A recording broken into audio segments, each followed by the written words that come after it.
suis maire d'une commune de 5000 habitants, mais surtout le référent numérique de l'association des petites villes de France. Et donc on s'occupe du numérique d'abord, on s'est occupé du numérique comme des tuyaux, parce qu'on avait des communes qui avaient une fracture numérique au niveau du tuyau et qui était compliquée.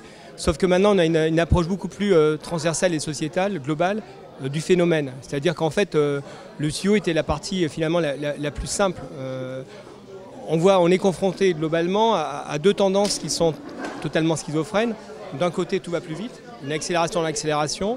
On le voit notamment au niveau des smart cities, tous les mots city, les mots qui chantent, qui font bien.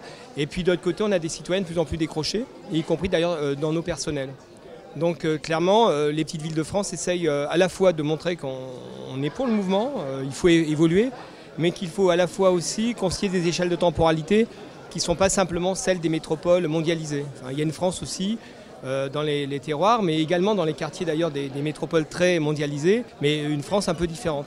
Et donc l'objectif, c'est de rappeler qu'il faut intégrer tout ce que l'innovation numérique va amener. C'est-à-dire, on parle de médiation numérique, moi je dirais plutôt de médiation sociétale, puisque le numérique, c'est le support, c'est l'outil. Par contre, il change tout. Comment réconcilier ça ? Comment renouer avec le fait que les gens ne dialoguent pas avec des machines ou avec des bots, mais dialoguent avec des gens et des personnes. Et c'est vrai que nos CCAS, nos bureaux d'accueil de mairie, il faut qu'ils manipulent les outils, mais le sens, c'est surtout du lien social et faire que la société profite à tous et que personne ne soit décroché. On m'a invité aussi ici pour parler des relations directement, on va dire, duales, travail, progrès et personnel, puisque les maires ne sont pas simplement des gens élus qui pensent à leurs habitants, mais également des chefs de personnel.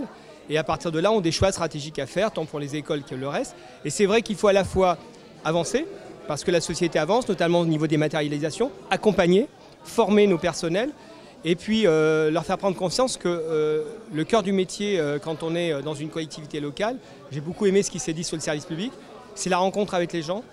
Et c'est ça qui est le plus important, c'est-à-dire comment pacifier cette relation et comment la rendre la plus riche possible en utilisant le numérique pour ce qu'il est un outil. Ce qui est important, c'est les usages.